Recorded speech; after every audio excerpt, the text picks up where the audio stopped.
दोस्तों नमस्कार, स्वागत है आपका यूट्यूब चैनल ईबी टेक में। दोस्तों इस वीडियो में हम बात करेंगे हरियाणा पब्लिक सर्विस कमीशन से आई हुई असिस्टेंट प्रोफेसर वैकेंसी के बारे में।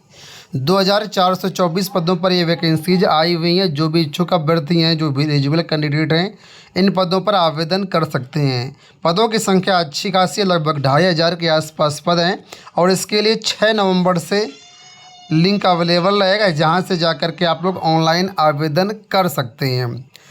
आपको बता दें, ये नोटिफिकेशन पहले भी जारी हो चुका है, लेकिन जो फार्म है वो रीओपन हो रहे हैं। तो जिन लोगों ने अभी तक आवेदन नहीं किया उनके लिए यहाँ पर मौका रहेगा, और जो लोग आवेदन कर दिए उनको यहाँ पर कोई टेंशन लेने की बात नहीं है। बाकी सारी जानकारी इस वीडियो के माध्यम से बता रहा हूँ, तो आप इस वीडियो को अंत तक देखिएगा तो बहुत सारी चीज़ें आपको नहीं पता चलेंगी यहाँ पर। तो देखिए, बताया गया कि हरियाणा पब्लिक सर्विस कमीशन की तरफ से हायर एजुकेशन डिपार्टमेंट हरियाणा के लिए एडवर्टाइजमेंट नंबर 42 से लेकर के 67 तक, यानी कई सारे नोटिफिकेशन यहाँ पर अलग अलग सब्जेक्ट वाइज जारी किए गए थे। ठीक है, तो उसमें जो लोग आवेदन किए थे, जो वैकेंसी आई थी, उन्हीं वैकेंसीज को यहाँ पर रीओपन किया गया पोर्टल, ताकि नए अभ्यर्थी यहाँ पर आवेदन कर पाएँ। वेबसाइट आपके सामने है hpsc.gov.in, और जो पोर्टल रीओपन आपका हो रहा है 6 नवंबर से पोर्टल रीओपन होगा और 12 नवंबर तक ये आपके लिए अवेलेबल रहेगा। इस बीच आप लोग आवेदन कर सकते हैं। एलिजिबिलिटी क्राइटेरिया और बाकी सारी चीज़ें वही रहेंगी जो पहले नोटिफिकेशन में बताई गई थी, कोई इसमें चेंज नहीं है। और जो लोग ऑलरेडी आवेदन कर चुके थे 42 से लेकर के 67/2024 के नोटिफिकेशन में, इससे पहले जब नोटिफिकेशन आया था, उनको दोबारा से आवेदन करने की ज़रूरत नहीं है। अगर आपने अभी तक आवेदन नहीं किया है तो ही आपको आवेदन करना है। यहाँ पर देखिए, बताया गया कि हम आवेदन भले 12 नवंबर तक ले रहे हैं, लेकिन जो आपकी एज कैलकुलेट की जाएगी वो आपकी 15 जुलाई 2024 के नोटिफिकेशन के अनुसार ही कैलकुलेट की जाएगी। और जो आपकी क्वालिफ़िकेशन होगी वो सारी चीज़ें जो हैं वो आपकी लास्ट डेट की जो आवेदन करने की रहेगी 12 नवंबर 2024, उस हिसाब से कैलकुलेट की जाएगी। इसके साथ ही यहाँ पर कुछ सुझाव आप लोगों के लिए दिए गए कि ऐसे अभ्यर्थी जिन्होंने पहले जब आवेदन किया था उसमें कुछ गलतियाँ कर दी थी, एरर थी उनके फॉर्म में, तो अगर ऐसे कैंडिडेट अपनी एरर सुधारते हुए आवेदन करना चाहते हैं तो पहले पुराना वाला एप्लीकेशन उनको कैंसिल कराना होगा। वेबसाइट के माध्यम से पुराना वाला फॉर्म आप कैंसिल करवा दीजिए, उसके बाद नया फॉर्म आप भर सकते हैं। इसके साथ ही यहाँ पर यह भी बताया गया कि ऐसे लोग जिन लोगों ने पहले आवेदन किया था लेकिन जो फ़ोटो वगैरह अपलोड करनी थी, उसके बाद प्रिंट आउट लेना था, उसके बाद ये सारी चीज़ें नहीं करी हैं, तो वो लोग दोबारा से यहाँ पर आवेदन कर सकते हैं, लेकिन पहले वाला आवेदन उनको जो है कैंसिल करना पड़ेगा।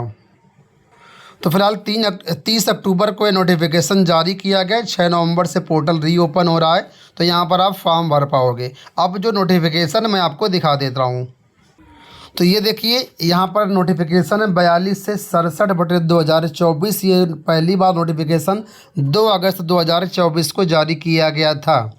ठीक है, तो नोटिफिकेशन वही पुराना वाला ही मान्य होगा, सिर्फ पोर्टल रीओपन किया गया है। और यहाँ पर पहले की जो आवेदन करने की डेट थी वो देखिए 27/8/2024 थी। तो अगर आपने इस डेट में आवेदन किया होगा, दोबारा आपको आवेदन करने की ज़रूरत नहीं है। ठीक है, अब यहाँ पर देखिए वैकेंसीज किन किन सब्जेक्ट में, तो वो यहाँ पर देख लीजिए।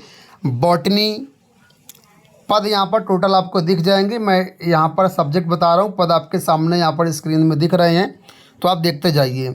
बॉटनी के पद हैं, केमिस्ट्री है, कॉमर्स है, कंप्यूटर साइंस है, डिफेंस स्टडीज़ है, economics, English, environmental science, fine arts, geography, Hindi, history, home science, mass communication, mathematics, music instrumental, music vocal, philosophy, physical education, physics, political science, psychology, Punjabi, Sanskrit, tourism, zoology. कुल मिलाकर के यहाँ पर जो है 2424 पदों पर ये वैकेंसीज आई हुई हैं। कैटेगरी वाइज भी पदों की संख्या यहाँ पर दिख रही है, तो आप इस पेज का स्क्रीनशॉट ले लीजिए या फिर आप इसको वीडियो को पॉज करके आराम से पढ़ लीजिए। ठीक है, अब यहाँ पर क्वालिफ़िकेशन की बात कर ले तो यहाँ पर देखिए बताया गया है एसेंशियल क्वालिफिकेशन, तो assistant professors all subject except fine art and mass communication, ये 2 सब्जेक्ट को छोड़ करके बाकी जितने भी सब्जेक्ट हैं उनके लिए एलिजिबिलिटी क्राइटेरिया यहाँ पर दिया गया है। बोला कि आपका गुड एकेडमिक रिकॉर्ड हो, मास्टर डिग्री जो आपकी होनी चाहिए कम से कम 55% मार्क्स के साथ होनी चाहिए, और किसी भी यूनिवर्सिटीज़ या किसी भी इंडियन यूनिवर्सिटी से या किसी भी फॉरेन यूनिवर्सिटी से आपने किया है तो वो मान्य होगी। दूसरा यहाँ पर बोला गया है हिंदी और संस्कृत, हिंदी या फिर संस्कृत का ज्ञान होना चाहिए, और ये सब्जेक्ट आपने जो है मैट्रिक में से लेकर के हायर एजुकेशन तक कहीं ना कहीं पढ़े हुए होने चाहिए। ऐसा नहीं कि केवल ज्ञान है लेकिन इन सब्जेक्ट को आपने पढ़ा नहीं है, आपने मैट्रिक से लेकर के हायर एजुकेशन तक कहीं ना कहीं किसी भी उसमें पढ़ा हुआ होना चाहिए। नंबर 3, यहाँ पर आपके पास नेशनल एलिजिबिलिटी टेस्ट यानी नेट भी होना चाहिए। अगर आपके पास नेट नहीं है तो स्लेट एग्ज़ाम या सेट एग्जामिनेशन भी आपने अगर पास किया हुआ है तो भी आप उस स्टेट में एलिजिबल हो जाएंगे।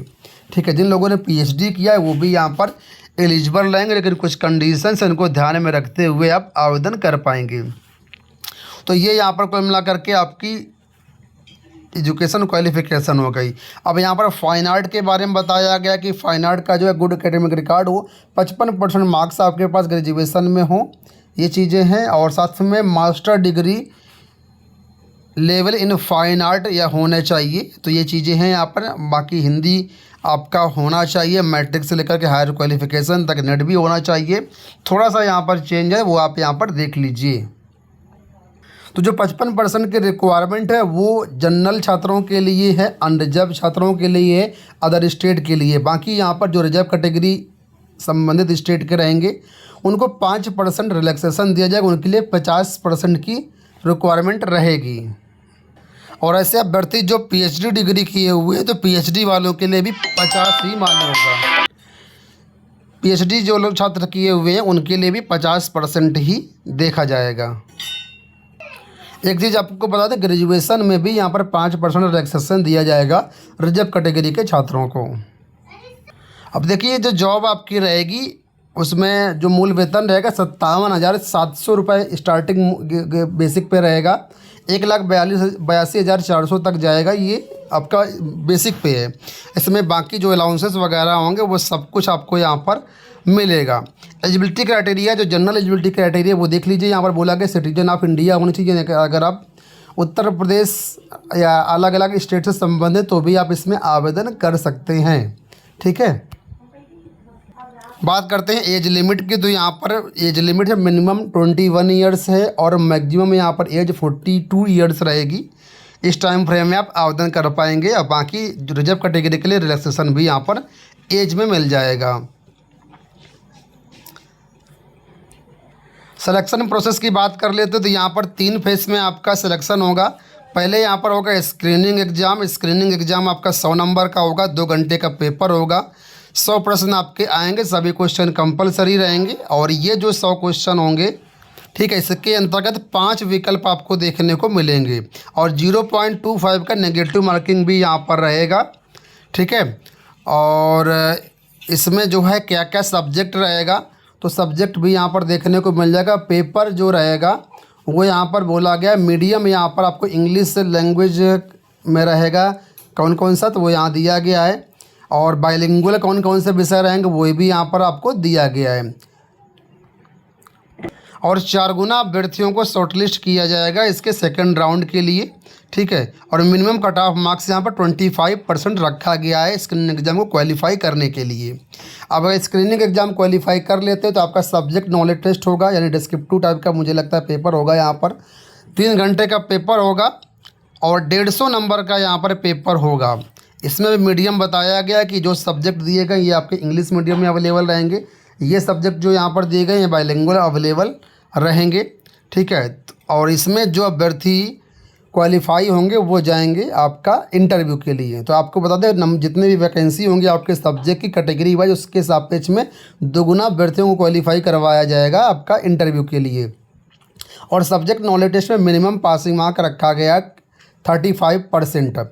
और जो यहाँ पर वेटेज रखा गया है सब्जेक्ट नॉलेज टेस्ट का वो यहाँ पर 87.5% रखा गया है। जितने मार्क्स आएंगे उसका 87.5% निकाला जाएगा फाइनल मेरिट के लिए। अब बारी आती है इंटरव्यू की। तो इंटरव्यू में जितने भी मार्क्स लेकर के आएंगे उसके 12.5% वेटेज मिलेगा आपको। यानी रिटन एग्जाम का डिस्क्रिप्टिव, इसका मेन जो आपका सब्जेक्ट नॉलेज टेस्ट होगा इसको आप मेंस बोल सकते हैं। हालांकि मेंस भी आपका ऑब्जेक्टिव ही होगा, डिस्क्रिप्टिव नहीं होगा। ठीक है, तो यहाँ पर इस तरीके से फाइनल मेरिट बनेगी। फाइनल मेरिट में ये क्राइटेरिया रखा जाएगा वेटेज का, और उस हिसाब से फाइनल मेरिट बनते हुए फिर आपका यहाँ पर चयन कर दिया जाएगा। फीस की बात कर लेते हैं तो यहाँ पर देखिए जो अनरिजर्व कैटेगरी के छात्र हैं इनके लिए यहाँ फीस लगेगी 1000 रुपये की। ठीक है, बाकी जो रिजर्व कैटेगरी के छात्र हैं उनके लिए यहाँ पर 250 रुपये की फ़ीस है। अदर स्टेट वाले भी यहाँ पर 1000 रुपये फीस देंगे। तो सारी जानकारी मैंने यहाँ पर दे दी है। आवेदन करने के लिए ये हरियाणा लोक सेवा आयोग की वेबसाइट विजिट कर सकते हैं, वहाँ पर सारी जानकारी आपको मिल जाएगी।